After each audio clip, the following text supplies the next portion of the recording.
বছর তো রাজন্য শাসন ছিল।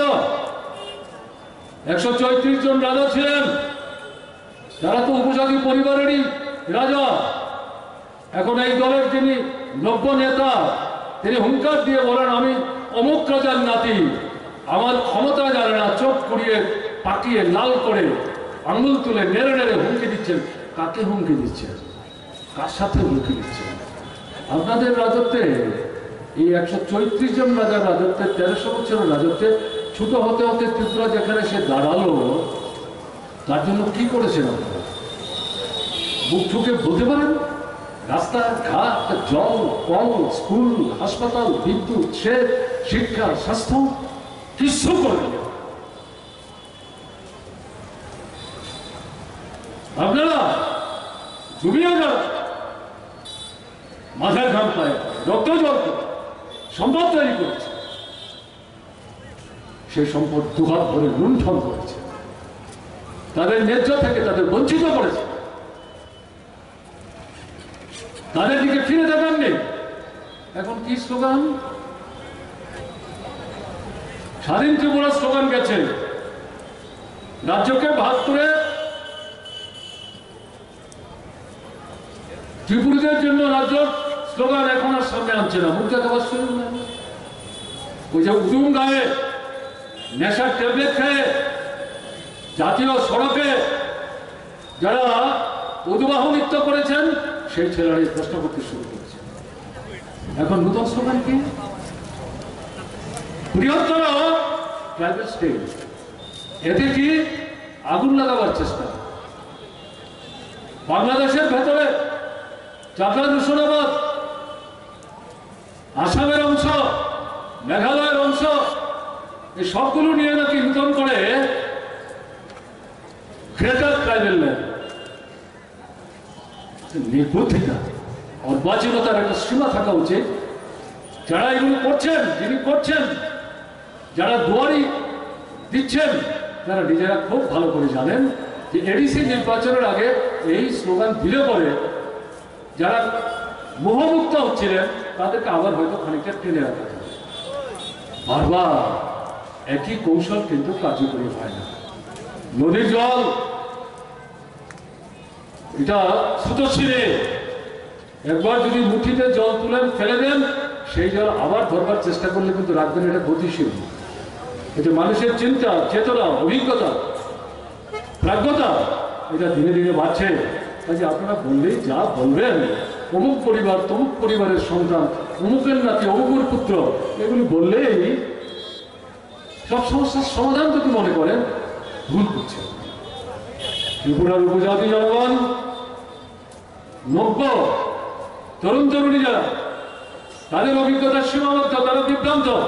কিন্তু বরংশ সামন্ততন্ত্রের বিরুদ্ধে, পুঁজিবাদের বিরুদ্ধে, গণতন্ত্রের জন্য, বিকল্পের জন্য উপজাতি অনুপজাতি ঐক্যবদ্ধ হয়ে বামপন সরকারের জন্ম দিয়েছিলেন। যা কিছু তা বলে তাদেরকে কোনো কোনো সময় বিভ্রান্ত করতে পারলেও সবসময় বিভ্রান্ত করা যাবে এটা মনে করার কারণ। তাই আপনাদের কাছে আবেদন, এই সমস্ত এগুলো পরিকল্পিত ষড়যন্ত্র এবং অমলেন্দু বলেছেন, এটা আমার মূল্যায়ন না, উপজাতি যুব সমিতি কংগ্রেসের শিকারী মূলক হিসাবে বাঙালিদের মধ্যে যখন কংগ্রেসের অস্তিত্ব দুর্বল হয়ে পড়ছিল, উপজাতিদের মধ্যে কমিউনিস্টদের শক্তি দুর্বল করবার জন্য এই মূলক জঙ্গলে তারা ছেড়েছিল। একবার সাফল্য অর্জন করেছেন, তারপর বিচ্ছিন্ন হয়েছে। এখন অমলেন্দুর ভাষায় এই যে নূতন মঞ্চ তৈরির চেষ্টা, তার যারা নেতৃত্ব করছেন তাদেরকে বলছেন বিজেপি বেকায়দায়, জাতীয় স্তরে রাজ্যেতেও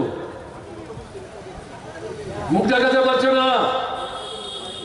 আইপিএফ কি বেকায়দায়, আইপিএফ কি ভাবছে বিজেপির সঙ্গে গেলে তার ব্যর্থতার দায় আমার কাছে চাপে।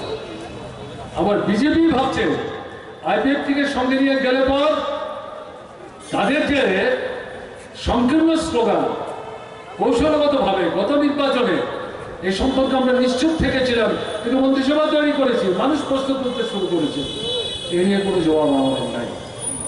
কাজে এখানে কৌশল করে নানা মঞ্চ তৈরি করে এডিসি কি করে দখল করা যায়, ভোট না করতে পারলে তারা খুশি হতেন, কিন্তু হাইকোর্ট নির্দেশ দিয়েছে আগামী অত তারিখের মধ্যে ভোট করতে হবে।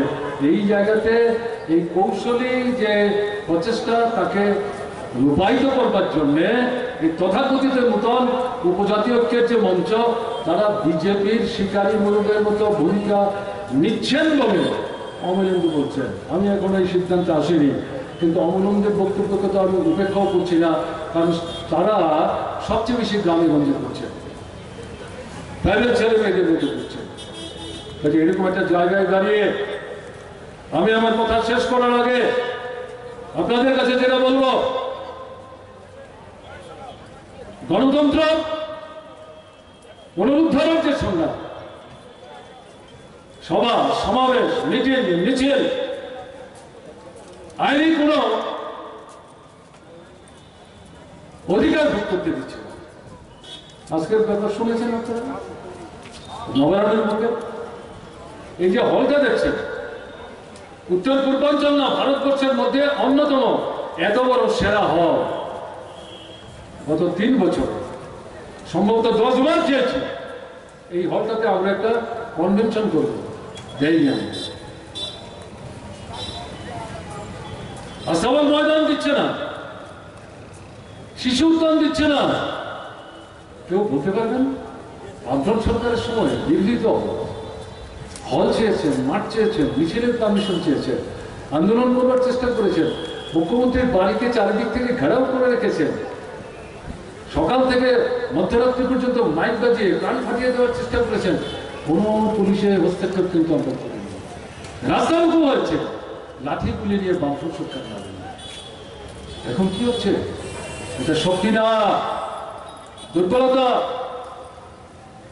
প্রণুভবের হাত থেকে পা তুলে আনছে মানুষ, যুবক সহ মুখ ফিরাতে শুরু করছে। কাজে এই পরিস্থিতিতে গণতন্ত্রের উপর আক্রমণ, ফ্যাসিস্টের আক্রমণ, সংবাদপত্রের উপর আক্রমণ, সংবাদ কর্মীদের উপর আক্রমণ, অ্যাডভোকেটদের বিরুদ্ধে আক্রমণ, ব্যবসায়ীদের বিরুদ্ধে আক্রমণ, ঠিকাদারদের বিরুদ্ধে আক্রমণ। কে আক্রান্ত হচ্ছে না? ডাক্তার আক্রান্ত হচ্ছেন, নার্স, প্যারামেডিক্স আক্রান্ত হচ্ছে। এর বিরুদ্ধে আমরা শুধু চাকরির কথা বলবো, এগুলো নিয়ে চুপ করে থাকবো তাহলে হতে পারে না। চাকরির দাবি, কাজের দাবি, মজুরির দাবি, নিয়মিত করার দাবি, চুক্তিবদ্ধ কাজের পদ্ধতি বন্ধ করার দাবি, নূতন পদ সৃষ্টি করার দাবির সঙ্গে গণতন্ত্রের যে দাবি, পুনঃস্থাপনের যে দাবি, শান্তি সম্প্রীতি রক্ষার যে দাবি, উত্তরপ্রদেশ দুটোকে একসাথে নিয়ে অগ্রসর এবং